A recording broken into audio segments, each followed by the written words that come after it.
Are we live? I just did. I don't know what's going on, man. I was all set up.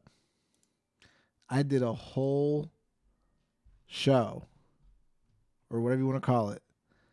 I did a whole thing and it never appeared. But now it's coming.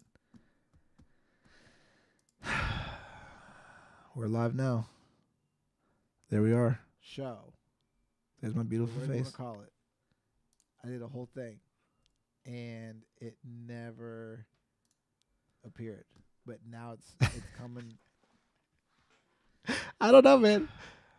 I don't know. Like I was all set up. So we're live now. So I'm not late. I did everything. I did intro. I did the music. I did everything. So you ready? All right. Let's my goodness, man. My goodness. Here we go.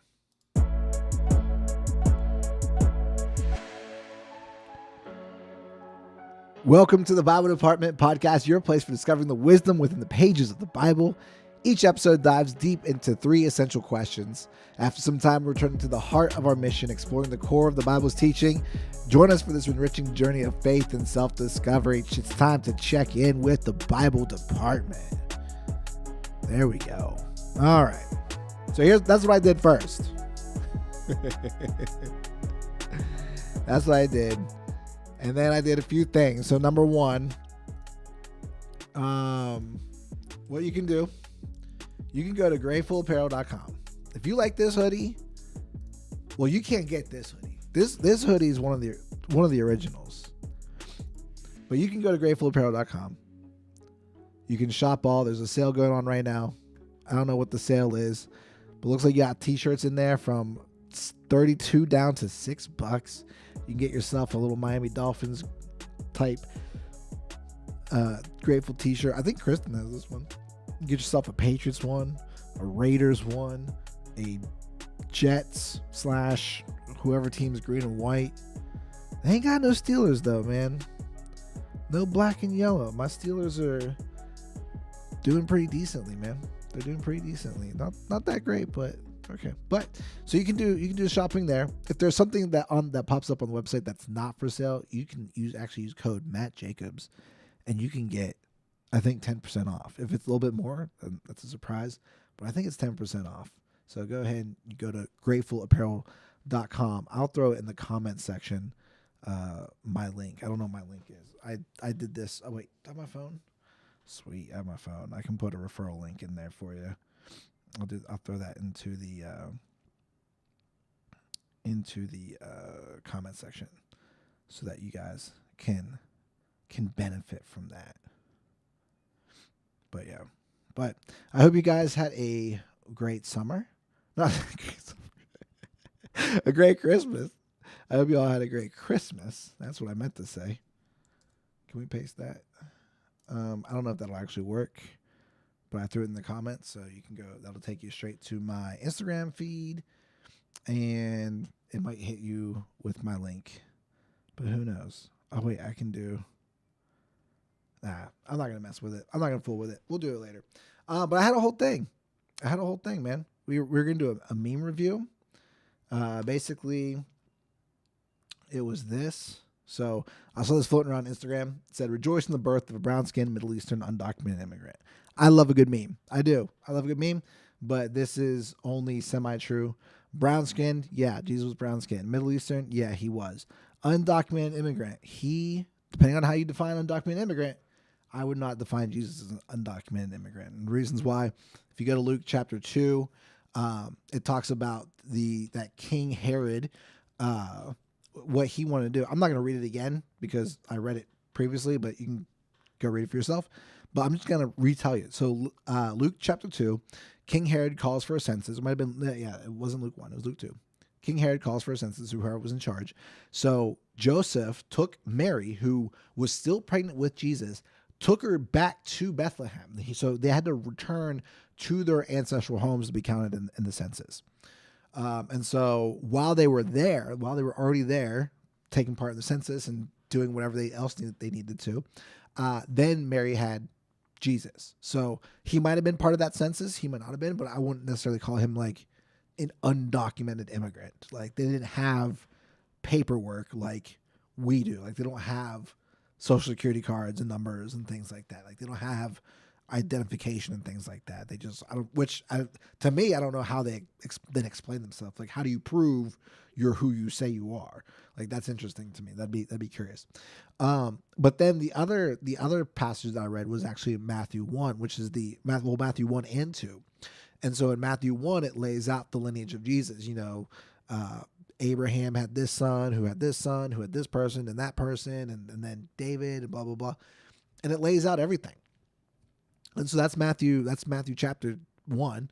But then in Matthew chapter 2, it goes on and says, the whole story about the three wise men, that's in every nativity scene. So the three wise men were sent by King Herod, and they're like, and King Herod's like, hey, go check out this guy, this baby being born, who's supposedly this next king. I want to worship him and blah, blah, blah, blah.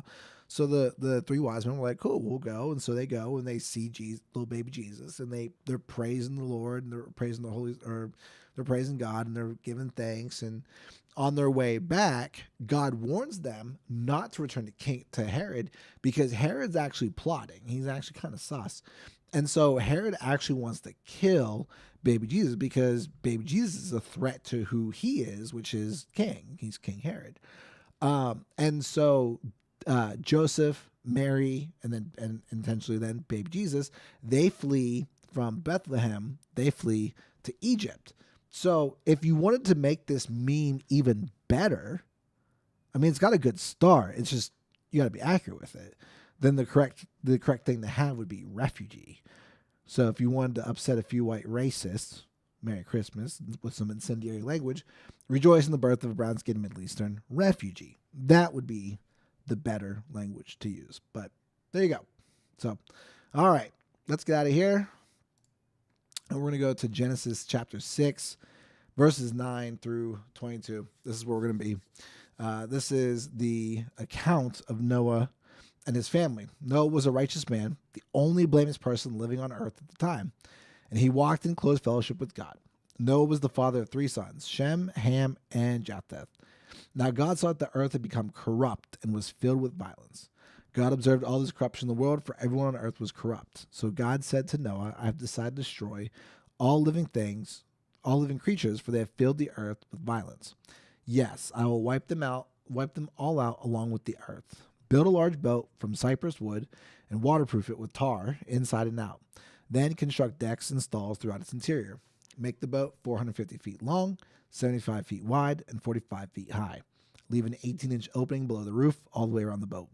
Put the door on the side and build 3 decks inside the boat, lower, middle, and upper. Look, I'm about to cover the earth with a flood that will destroy every living thing that breathes.